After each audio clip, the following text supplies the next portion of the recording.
Olá, eu sou o pastor Lucas Prando e seja bem-vindo ao canal Instante com a Palavra. Nesse vídeo nós vamos conversar um pouco sobre crenças que são muito comuns, mas que são erradas, sobre o ensinamento do que é justificação. Só que para não ficar muito comprido esse vídeo, eu dividi todo o texto que eu tenho, todo o roteiro em duas partes. Por isso hoje nós vamos falar sobre duas crenças muito comuns e erradas sobre justificação e as outras duas ficam para o próximo vídeo. Mas antes de começar o vídeo, já desce um pouquinho a tela aqui embaixo, clica no botão vermelho aqui, se inscreve no canal, ativa o sininho das notificações para acompanhar em primeira mão os vídeos que vão ser lançados e também não se esquece de deixar o seu like.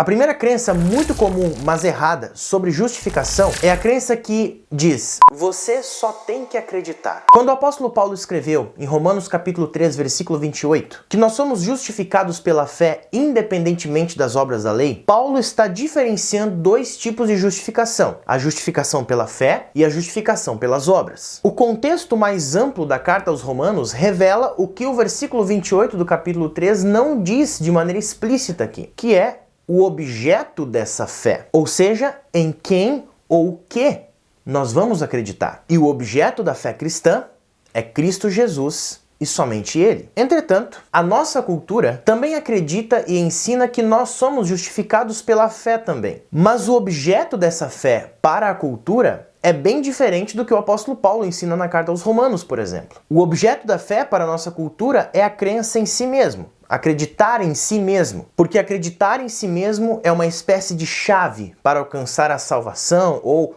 uma libertação. Ouvindo umas músicas aleatórias na internet esses dias atrás, eu me deparei com uma bela música em inglês, que traduzida para o português, a letra diz assim, ó: acredite no que o seu coração está dizendo, ouça a melodia que está tocando, não há tempo a perder, há muito para celebrar. Acredite no que você sente por dentro e dar seus sonhos as asas para voar.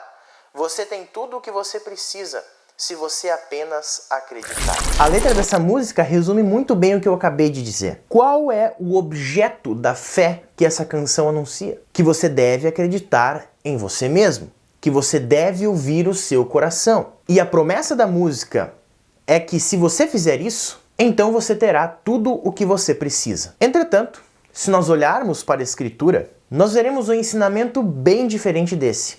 Por exemplo, se você abrir a Bíblia em Gênesis, capítulo 6, versículo 5, você verá o seguinte: viu o Senhor que a maldade do homem se havia multiplicado na terra, e que era continuamente mal todo o desígnio do seu coração. Também no livro de Jeremias, capítulo 17, versículo 9, está escrito: enganoso é o coração, mais do que todas as coisas, e desesperadamente corrupto. Quem o conhecerá? Também no Evangelho de Mateus, capítulo 15, versículo 19, está escrito o seguinte: porque do coração procedem os maus desígnios, homicídios, adultérios, prostituição, furtos, falsos testemunhos, blasfêmias. Pois é muito comum nos dias de hoje as pessoas falarem de como elas conseguiram atingir os seus objetivos simplesmente acreditando em si mesmas. E esse tipo de crença tem entrado e muitas vezes tem sido até mesmo ensinado dentro de muitas igrejas. São ditas belas frases de efeito como, por exemplo, você tem que acreditar que vai acontecer. Você tem que acreditar no poder da sua oração. Você tem que confiar que a sua palavra é forte. E assim você terá todos os seus objetivos alcançados. Tenha fé, acredite em si mesmo, não importa o que os outros pensam de você. Mas se nós olharmos mais uma vez para as Escrituras, nós veremos que ela nos direciona a fazer o completo oposto do que essas frases de efeito nos ensinam. A Escritura nos orienta a colocarmos nossa confiança em Deus e somente nele. Isso porque é somente Deus que, como diz Lutero lá na explicação do primeiro artigo do Credo Apostólico, supre-me abundantemente e diariamente de todo o necessário para o corpo e a vida. No livro de Provérbios, capítulo 3, versículo 5, está escrito: confia no Senhor de todo o teu coração e não te estribes no teu próprio entendimento. O apóstolo Paulo, na carta aos Filipenses, trata um pouquinho desse assunto no capítulo 3. Ele próprio afirma que teria razões suficientes para acreditar nos seus próprios feitos, em si mesmo, porque, como ele mesmo diz lá no capítulo 3 de Filipenses, ele era um dos que guardava a lei. Entretanto, olha o que o próprio Paulo registra aqui em Filipenses 3. Mas o que para mim era lucro, Isso considerei perda por causa de Cristo. Sim, deveras considero tudo como perda por causa da sublimidade do conhecimento de Cristo Jesus, meu Senhor, por amor do qual perdi todas as coisas e as considero como refúgio, para ganhar a Cristo e ser achado nele, não tendo justiça própria que procede da lei, senão a que é mediante a fé em Cristo, a justiça que procede de Deus, baseada na fé. Por causa de Cristo, Paulo considera que a confiança em si mesmo e em suas próprias realizações eram completamente inúteis. Mas agora a sua confiança está localizada fora de si mesmo.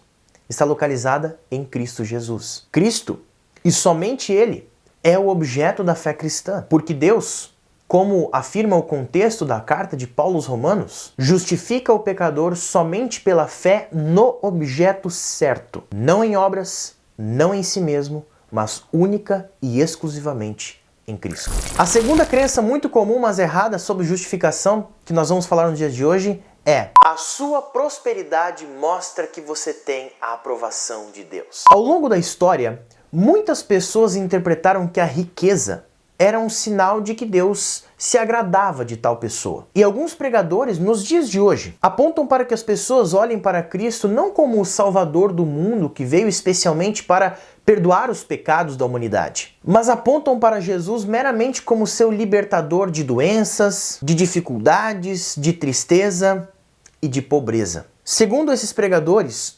todos os benefícios da vida, morte e ressurreição de Jesus podem ser aproveitados ainda aqui nesta vida por meio da fé em Jesus. Isso significa que, se você crê, você sempre terá saúde, você vai ter riqueza e você vai ser próspero. Porque essas coisas, a riqueza, a saúde, enfim, a prosperidade, são considerados como sinais seguros de que uma pessoa tem sim a aprovação de Deus, até porque essas coisas, segundo esse ensinamento, podem ser reivindicadas diante de Deus pela fé. Em outras palavras, se um cristão não é próspero, se ele ainda passa por dificuldades financeiras, se ele ainda não foi curado de sua doença, é porque ele ainda não tem fé, ou a sua fé é insuficiente. E isso mostra que essa pessoa não possui a aprovação de Deus. Só que, mais uma vez, nós vamos olhar para a Escritura Sagrada e vamos ver um ensinamento absolutamente diferente desse. No Evangelho de Mateus, no capítulo 19, o jovem rico chega para Jesus e pergunta o que ele pode fazer para alcançar a vida eterna. E o primeiro conselho de Jesus é que ele guarde os mandamentos. Quando o jovem rico afirma que já faz isso, então Jesus se vira para ele e diz o seguinte: se queres ser perfeito, vai, vende os teus bens, dá aos pobres e terás um tesouro no céu. Depois vem e segue-me. É incorreto dizer que uma pessoa rica, uma pessoa próspera, possui a aprovação de Deus mais do que outras, pelo simples fato de ela ser próspera ou ser rica. Especialmente pelo fato de que não se sabe a maneira com a qual aquela pessoa obteve aquela riqueza ou aquela prosperidade. A riqueza, como foi no caso do jovem rico, pode ser até uma barreira para entrar no reino dos céus. A riqueza ou a prosperidade não são garantias da aprovação de Deus. Entretanto, também não são sinais de condenação. A salvação de uma pessoa depende única e exclusivamente da confiança da promessa de salvação que Deus nos dá através da obra de Jesus Cristo. E é por isso que a história do jovem rico é interessante nesse caso. Porque quando Jesus pede que ele venda suas propriedades, dê tudo aquilo para os pobres e depois vá segui-lo, o jovem rico mostra aonde está realmente o seu coração. Não está em Cristo. Tanto que, depois de ouvir a resposta de Jesus, ele fica cabisbaixo, ele fica triste e sai daquele lugar. Uma outra passagem bíblica bem interessante nesse caso é a parábola do rico insensato, no Evangelho de Lucas, capítulo 12. A parábola fala de um homem que já era muito rico e que iria fazer a maior colheita de sua vida. Pensando consigo mesmo, ele decide destruir os seus celeiros, construir celeiros ainda maiores para poder então armazenar essa colheita histórica. E ele diz assim: olha, depois que eu fizer isso, somente depois que eu fizer isso, então eu ficarei em paz comigo mesmo e terei tudo o que eu preciso. Entretanto, no final da parábola, Deus chama aquele homem de louco, porque naquela mesma noite, antes de ele fazer tudo o que planeja, ele iria morrer. E para onde iriam todas as posses, todas as coisas que ele tinha? O grande ponto nessa parábola em Lucas 12 não é o fato de o homem trabalhar e ter o seu lucro. Não é isso. O trabalhador é digno do seu salário, como diz o apóstolo Paulo ao jovem pastor Timóteo lá no capítulo 5, em sua primeira carta que ele envia a Timóteo. Entretanto, essa parábola ensina que a confiança daquele homem estava somente em seus bens materiais e não em Deus. E o fato de ele ser rico e estar prestes a fazer a maior colheita de sua vida não mostrava, não evidenciava em nada de que ele tinha ou não tinha a aprovação de Deus. Mas, é claro, é preciso que se diga, a riqueza é sim uma bênção de Deus. Deus dá as coisas para o ser humano unicamente por sua bondade e para o bem-estar do ser humano. As dádivas materiais são bênçãos dadas diretamente das mãos graciosas de Deus para que o ser humano possa desfrutar delas. Entretanto, as bênçãos materiais também devem ser colocadas em uso para benefício do próximo. Se Deus é generoso, doador de todas as boas dádivas, nós, o seu povo, também podemos agir da mesma forma. Essa partilha agrada a Deus e é também um fruto da fé. Mas a pergunta que fica agora é: existe algum sinal visível que mostre que Deus aprova alguma pessoa ou não? Que mostre que Deus se inclina favoravelmente a alguém ou alguma pessoa? E a resposta é não. Não existe nenhum sinal externo que evidencie que Deus é mais favoravelmente inclinado para alguma pessoa do que para outra. Como diz lá no Evangelho de Mateus, capítulo 5, ele faz nascer o sol sobre os maus e bons, e vir chuvas sobre justos e injustos.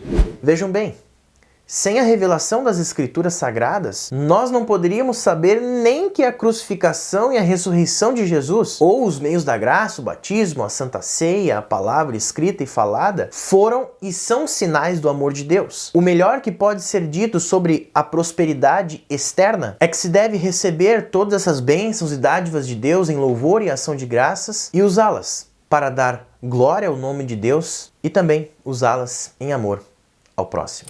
Essas foram duas das 4 crenças muito comuns sobre justificação que nós vamos tratar em 2 vídeos aqui no canal. Mas lembre-se, ser justificado é viver por um dom de Deus, ou seja, pela fé. Quando falamos em fé, estamos falando em confiança. Mas não mera confiança em si mesmo, ou nos possíveis sinais de que nós somos ou não somos aprovados por Deus, como nós vimos nesse vídeo. Não. Quando nós falamos que somos justificados pela fé, estamos falando em confiança em algo que está fora de nós, no objeto certo, que é Jesus Cristo. A fé, ou seja, a confiança, não é algo nem mesmo que nós produzimos. A própria fé também nos é dada pelo batismo e pelo ouvir da palavra de Deus. E por meio dessa fé, no objeto certo, em Cristo, nós recebemos todo o necessário para o perdão de nossos pecados e a certeza da vida eterna. Se você quer conhecer as outras 2 crenças comuns e erradas sobre justificação,